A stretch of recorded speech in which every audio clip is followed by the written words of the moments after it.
Natapos din sa isang oil rock. Pero dami pa.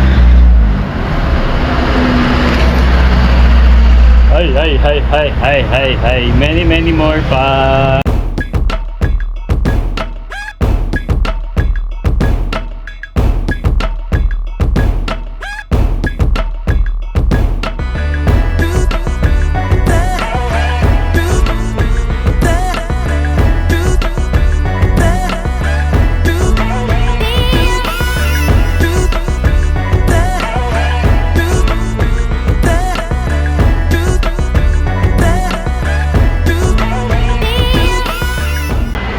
What's going on mga kabambo? It's your boy Rico again, nagbabalik. At kung sa previous episode ay pinakita ko sa inyo kung saan naabot ang 100,000 nyo, ngayon naman samahan nyo ako at ikakamata ko na ang ating mga pinamili dito sa shop.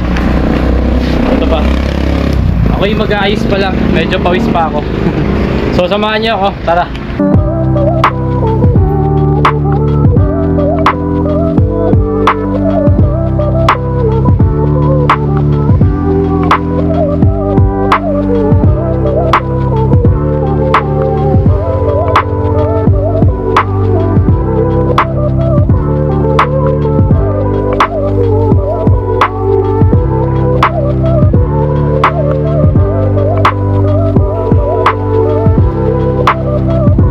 Ito guys yung ating oil rock. Puro alikabok. Nakastock lang kasi dito yan sa loob dati. Umabot kasi tayo sa punto na sobrang wala talagang laman. Halos yung tindahan na minsan nasisiro na tayo dahil wala namang maibenta. Pero at least ngayon may dumating na blessing at makaka-umpisa tayo ulit. So linisin muna natin tong oil rock para mailagay yung mga ibang oil. Tapos meron pa tayong isang oil rock din na parang ganito itsura. Ando na sa CR. Ayun.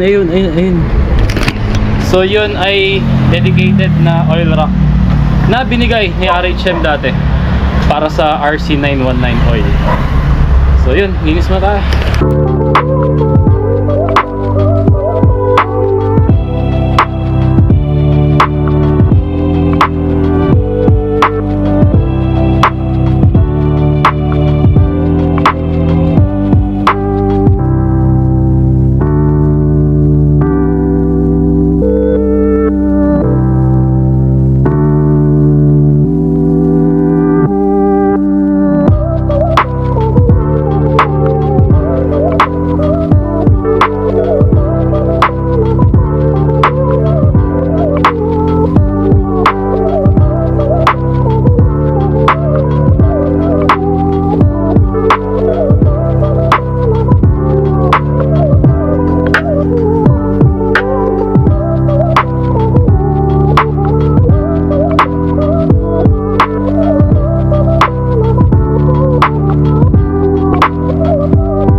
Natapos din sa isang oil rock.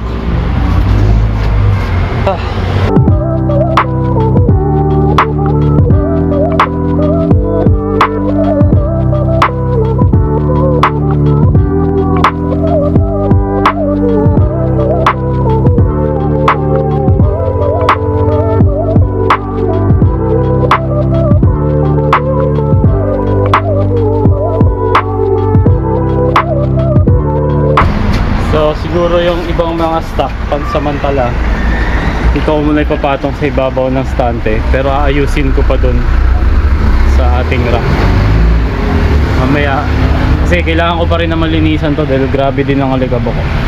Bago kasi tayo mag-restock guys, 3 araw akong sarado kasi Friday may event and then Saturday and Sunday may family outing. Kaya yun, grabe ang alikabok dito.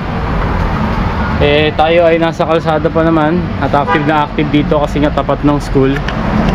Kaya wag mo lang mapabayaan na ilang araw talaga. Grabe na yung alikabok. Woohoo! Many work pa.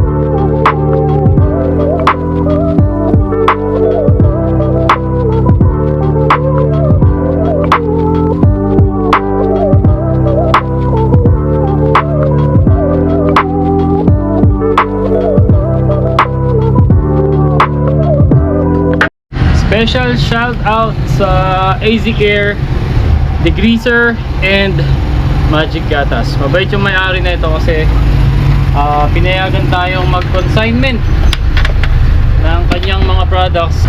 At maganda rin naman talaga kasi na-try ko na siya. Maganda yung formula nung Magic Gatas. Concentrated siya pero hindi siya yung malagkit. Tapos mabango. Pati yung Degreaser, hindi siya masakit sa kamay. Non-toxic at syempre super effective sa mga dumi at sa mga grasa. So kung gusto nyo guys, available to dito. Merong maliit, ano ba to?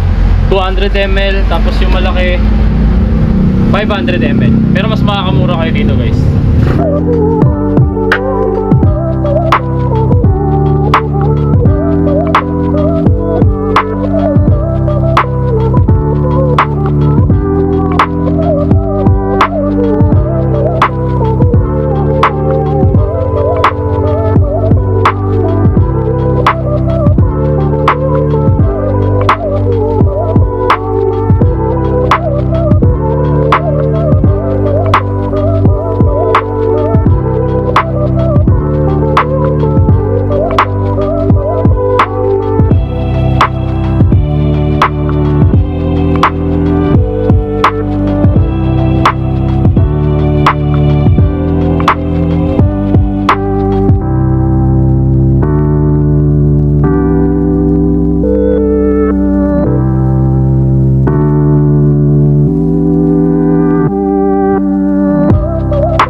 Ito ang itsura ngayon dito sa loob guys, yung mga stock natin na mamaya kapag nalinis itong mga to eh dyan ililipat.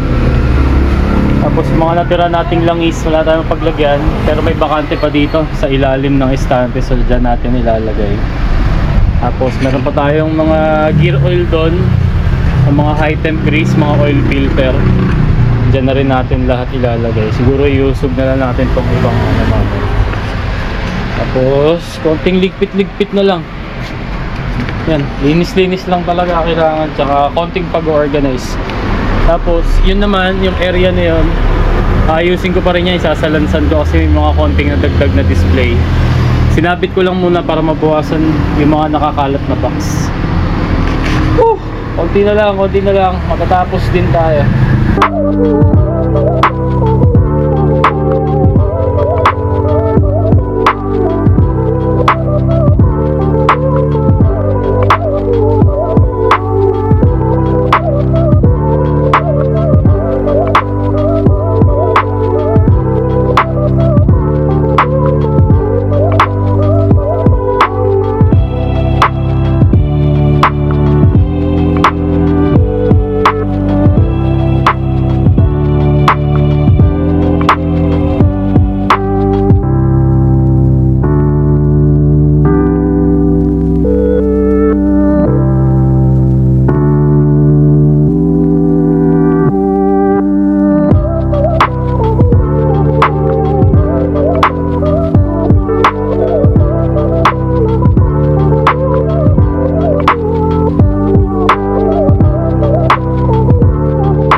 pagod na ba ng shop?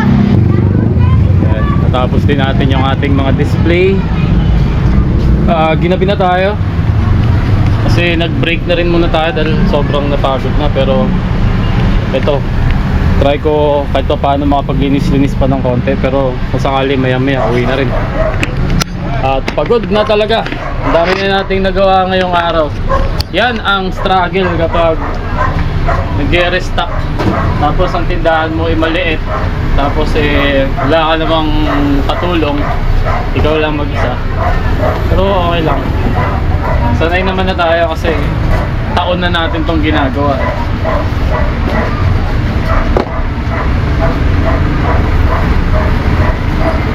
Sinasabi ko sa inyo about sa alikabok. Pero kung makikita nyo, ito, ngayong araw lang yan kasi daanan, kasi nasa highway tayo.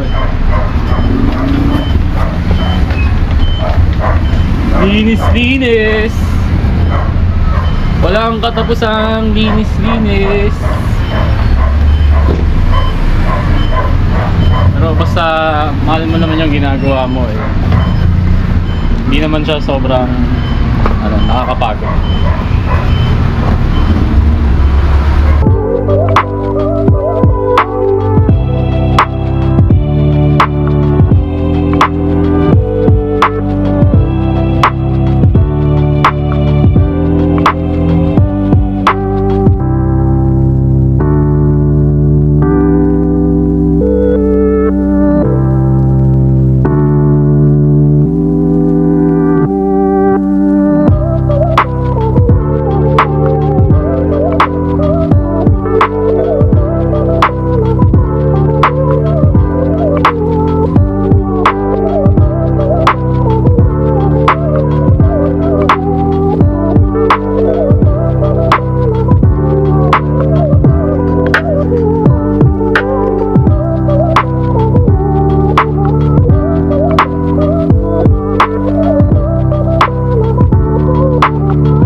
Alam nyo, 3 araw na akong naglilinis at nag-aayos dito, nag-organize. Di pa rin ako matapos-tapos. Pero dito na tayo sa part na to ng shop. Kasi bukod sa maalikabok din, eh tingnan nyo naman, pangit ng pagkakaayos, tas may mga bungi-bungi. Kailangan lang naman kasi sa tindahan, kahit na konti yung stock mo, eh kahit pa paano maka-organize para maganda naman sa mata, di ba? Para magandang tingnan. So yun na muna gagawin natin. Linis-linis, punas-punas, at i-organize natin, tapos matatapos na rin tayo sa ating struggle.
Pagkatapos ng walang humpay na paglilinis at pag-organize, eh relax na muna tayo.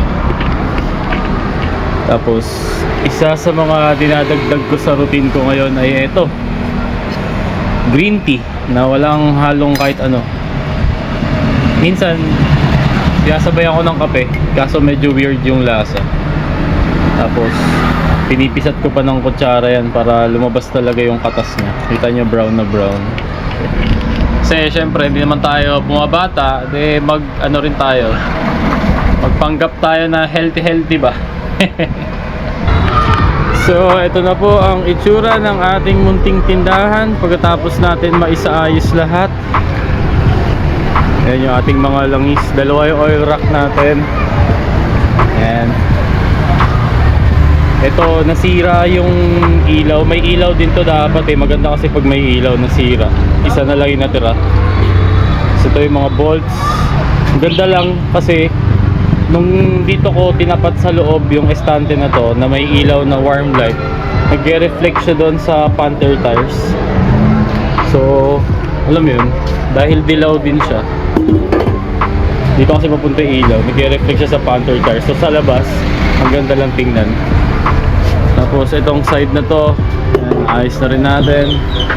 Ayos na. Marami pa tayong kulang dito pero okay lang yan. At least yung ibang item natin eh marami naman. Yan, may mga busina tayo, cellphone holder, side mirrors, konting shock. Tapos mga Panther tires. Yung ibang mga display na isaayos na rin natin. Nalinisan na natin ang gusto. Yung mga bracket na isabit na. Ayan. Tapos ito pala yung aking area dito sa shop. Ito. Ayan yung parang pinaka office ko. Ayan. Yung baba pala hindi ko pa nalinisan pero okay lang yan, hindi naman kasi masyadong kita. Umabot ka sa punto ng video na ito, maraming salamat. At baka pwede naman ako makahingi ng like and subscribe or mag-comment ka na lang dyan kung ano man ang iyong reaction sa video na to. So dito ko na muna tatapusin. Kita-kits tayo sa susunod na content sa kung ano bang ganap natin sa buhay. Drive safe, ride safe, peace.